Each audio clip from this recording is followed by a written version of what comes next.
isang gabi, kung sasalubungin kayo ng sanlaksang insekto sa kalsada na nagdulot ng zero visibility, karaniwang gamo-gamo kung tawagin. Pero flying anay nga ba ang mga yan? Paano kung ang matiwasay niyong biyahe? Bigla na lang mapeste. Yikes! Paano kayo uuwi? Dami po talaga. Kaya ang hirap talaga namin walisin.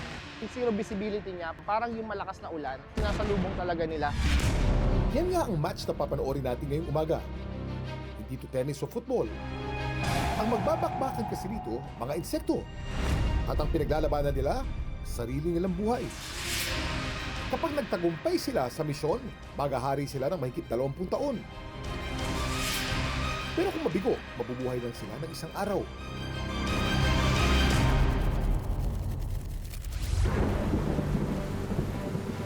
Tag-ulan na ngayon mga kapuso. Ingat sa pag-drive. At kahit daw matapos ang ulan, may ilang lugar na zero visibility pa rin.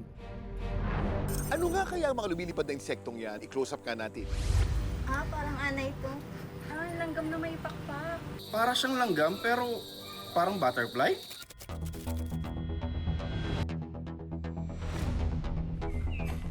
Si JP mula Bicol, na madalas daw laman ng kalsada. Usually, lagi kami lumuluwas from Bicol papunta ng Manila kasi may mga kailangan kaming asikasuhin. Pag ako nag-report sa opisina, at the same time, pag may mga kailangang bilhin at para sa aming munting negosyo. Siguro sabihin natin once a week. Hindi naman daw siya nagbabago ng ruta. Kaya laking gulat niya nang hindi pamilyar na tanawin ang naabutan niya noong July 13. Umalis kami ng Metro Manila by 4 a.m. siguro, around 4 a.m. Tapos nakarating kami ng Santo Tomas, Batangas is around mga 5:01, 5:04 a.m. Nagulat ako bakit parang may maraming lumilipad. Pakapal siya ng pakapal na parang sobrang dami sa mga ilaw, sa mga gasolinahan. Ang problema pa raw ni JP kapag bumabangga ang mga ito sa windshield, hindi niya ito basta maaalis gamit ang wiper. Para siyang may katas na nadudurog, para kang binato ng itlog doon sa windshield mo. Sobrang delikado. Pero sa kanyang pagmamasid, nakita niya ang mas malaking pinsala ng insect invasion, lalo na sa mga taong exposed sa mga insekto. Yung mga jeep na bumabiyahe, kitang-kita ko yung mga pasahero, pinapasok sila ng mga insekto. Yung isang gasoline boy, malayo na siya sa gasolinahan kasi talagang hindi na kaya. Nagpatayo ng ilaw sa stop house tapos nag-winalisan ko tapos yung ibang part na pwede kong buksan na ilaw, yun yung binuksan ko. Mula sa Santo Tomas, Batangas, hindi raw nawala ang mga insekto hanggang makarating siya sa San Pablo, Laguna. Natapos naman daw ang kilo-kilometro niyang kalbaryo nang makarating siya sa Quezon Province, kung saan nagkaroon siya ng pagkakataong inspeksyonin ng sasakyan. Dito niya nakita ang sangkatutak pang insekto na pumasok sa loob ng makina. Naku po!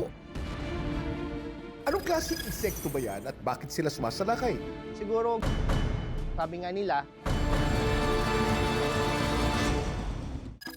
tinawag itong breadfruit kasi kapag ito'y bagong luto, maikukumpara po natin ang kanyang texture sa bagong lutong tinapay. Pero paano kaya kung gawing panghimagas ang rimas? Bagay kaya?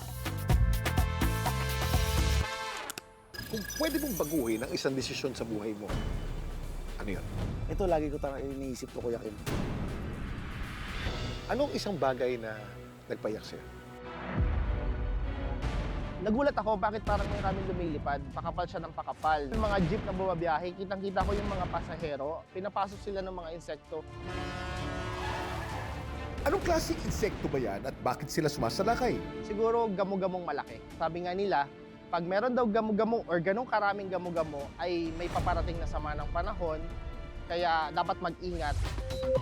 Sa Universal Dictionary, ang gamo-gamo sa Ingles ay tumutukoy sa moth o yung nocturnal insects na may dark or dull pattern sa pakpak na mula sa group order na tinatawag na Lepidoptera, kasama ang paru-paro.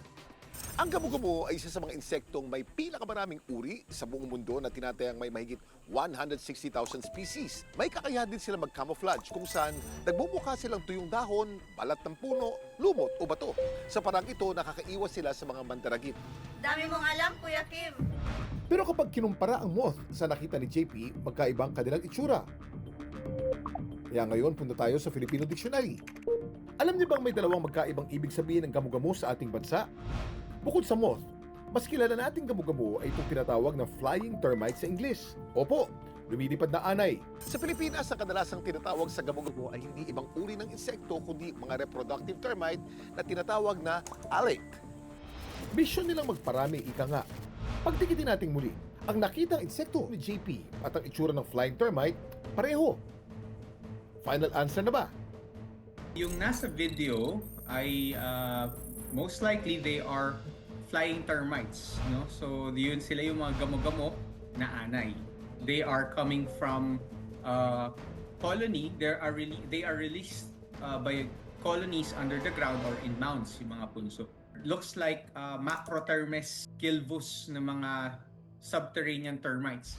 Karaniwan lumalabas sa mga gamo-gamo pagkatapos ng ulan dahil mas mataas ang halumigmig ng hangin at mas malambot ang lupa sa kadahilanang ito magkakaroon sila ng pagkakataong magsimula ng bagong colony. Ang dami mong alam, Kuya Kim. Tulad nga sa isang match, ang mission daw talaga ng mga gamo-gamo, humanap ng kanilang kamate.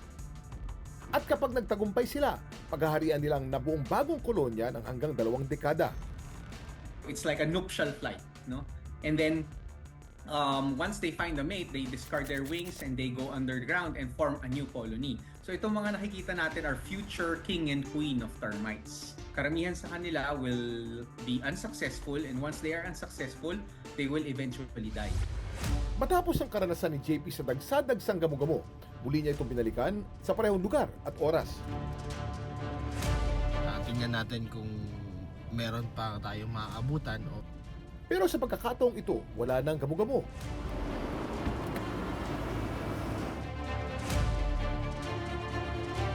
Maganda balita naman daw para sa mga tulad niyang bumabiyahe. Certain periods of every year, meron time na isang mature colony will release swarmers, and then that will eventually end. Sometimes it just lasts minutes or probably an hour. Ayon sa kasabihan, everyone is fighting a battle. Kasama rin pala dyan pati mga gamo-gamo. Na kung tutuusin, lumalaban lang sa buhay at wala naman talagang pakay na manggulo. Ang dami mong alam, Kuya Kim!